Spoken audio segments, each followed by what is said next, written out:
that will be able to call themselves the WPBA Masters champion. Yeah, first of all, before we even talk any more about it, how are you feeling, Mr. Ava? Proud husband of the finalists. How are you feeling going into this? I am thrilled. I am happy. I am excited. I am nervous. I think I'm all the things that my wife probably is at this moment, and both of us are going to try to calm down enough to do our jobs, Ms. Lee. That's right. You know, Ava has not been in the finals since '98, and she actually won in that final against Allison Fisher. And I think that she's going to really hold on to that tightly as she comes in here and really tries to do some damage to Miss Fisher. Yeah, there's a lot of history between the two of them. We'll get to it during the match. Right now, it's time to find out who's going to be the 2012 WPBA Masters champion. Let's get to it. A look at our Aramith, a road to the final as Allison Fisher and Ava Lawrence get ready to do battle for the title. Ava with a big victory over Guy Young Kim, #1 ranked player in the world. Allison with a terrific victory over #6 ranked Kelly Fisher.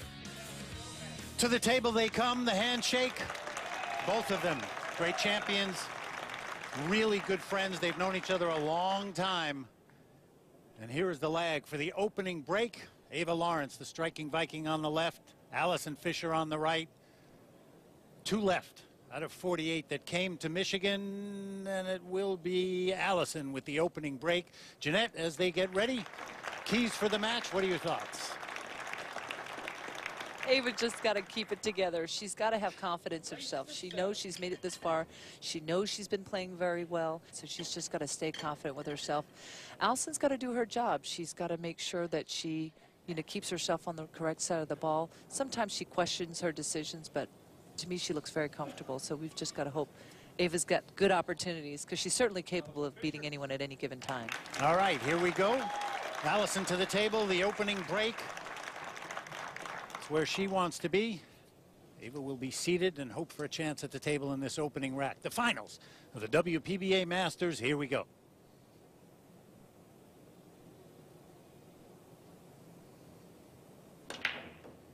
Solid hit. The one cue ball's floating towards the side pocket. She's going to end up straight in on this. Watch out, 5 ball.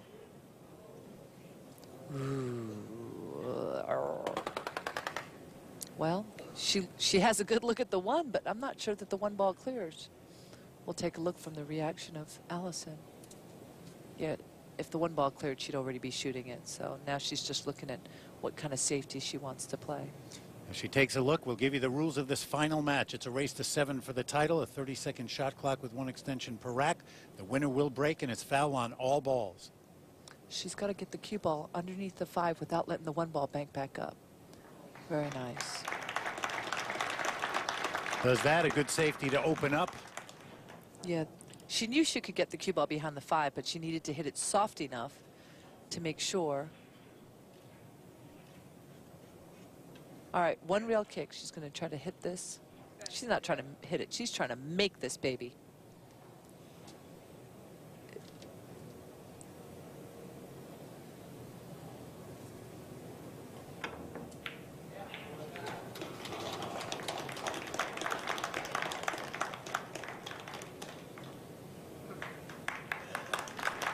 Good play. That 1 ball closer to the pocket than Ava would have liked, but a good hit. Right. Let's take another look. Right. She hit a little bit lower than she meant to on the 1 ball. Fortunately, the 1 ball came around, clipped the 2 ball, and left Allison very long. Looks like she has a tiny bit of an angle on the 1.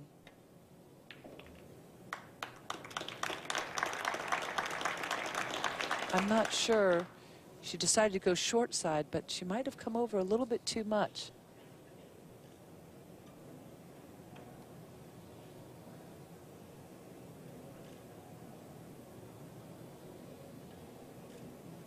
Oh, she couldn't do it. She chose to play safe.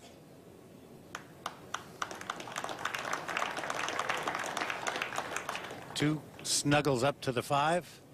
Right. And she can actually hit this 2 ball. And if she sees it, the 2 ball is laying really well to come off the 5 in the side pocket if she hits it hard enough.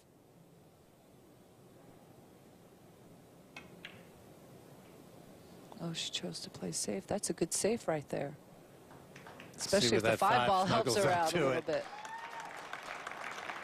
Wow. Another look. Safety is important here in this opening rack. That's right. She decided to let the 2-ball go where it may. Let me get the cue ball on this end rail. And it ended up really nice. The 5-ball helped again because it took away one of the side rails for her to kick off of. So now she pretty much has one choice. She's going to hit this long side rail, 10.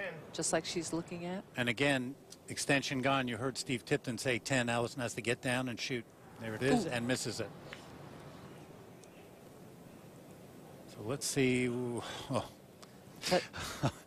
That last roll by the 8, the 4 with the 9. We'll get to that in a minute. Let's take another look at this. Yeah, she was out of time on shooting this 2-ball, and she barely misses it. But what she did accomplish was to mess up the 8, 9, and 4. So now, even with ball in hand on the 2, there's no guarantee that she's going to run out. Okay, so remember, Ava, same situation. Out of the extension opportunity, things will pick up a little in pace. And this is where you got to really trust your knowledge and your shot making, Jeanette. That's right. She's going to cut the 3-ball. This is exactly where she actually wanted to be. It looks like she didn't play position well, but she did. She allowed her cue ball to cut the 3-ball thinly, which means that her cue ball can travel quite a bit. She's going to go 1, 2, 3 rails right into the 4-9 and hope to break them up.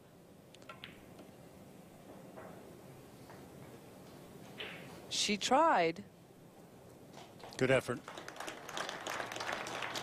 As she gets ready, I'm going to quickly tell you about this great playing equipment, the Diamond Paragon table in use, the Delta 13 rack, the True Triangle, and beautiful Simonis 860 cloth on that Paragon.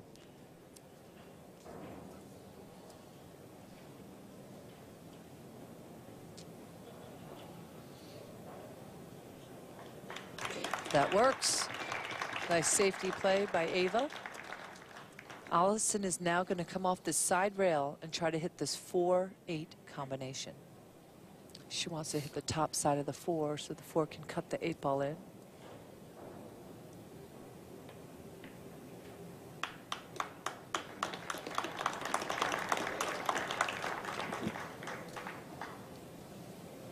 Okay, those balls open up a little bit. Jump cue for Ava.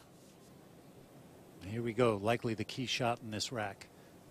Now that those balls are open.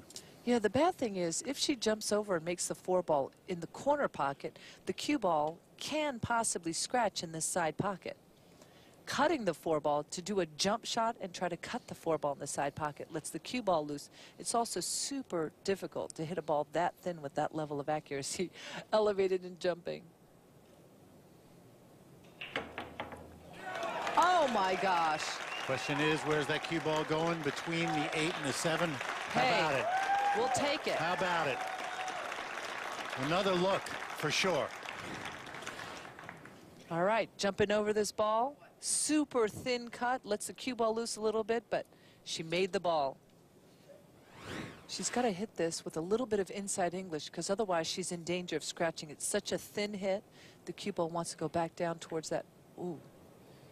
She hit that ball really thick. Oh. Left Allison a perfect shot on Allison the 5. quickly to the table. Shape, yep. Yeah. She definitely looked rushed on that shot.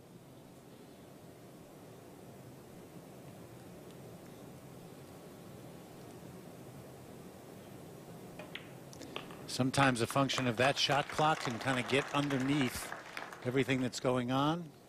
She actually got more draws. She wanted, yep. That's right. She wanted to punch into the side rail. Little bit of draw, but more English than draw.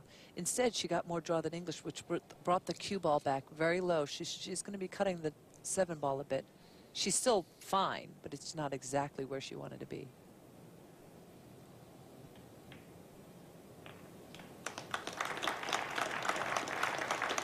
Looking good now. That 9 by the short rail. All her work in front of her.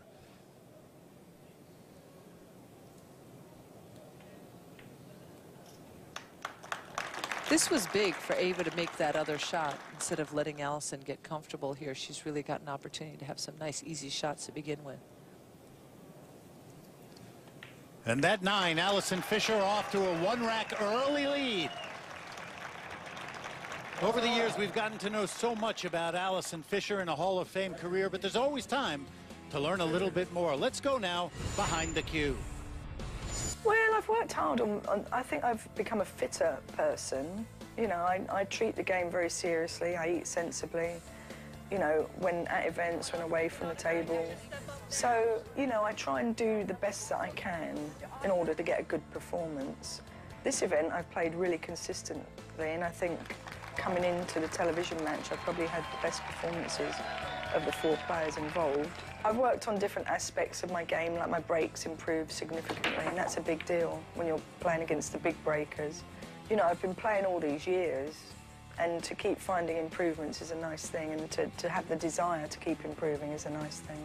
I love to win events, and it's really not about the win. The victory's lovely, but it's really if you play well. If you can reach a great performance and you're happy with the performance all the way through the tournament, to me, that's where I'm really satisfied with a victory.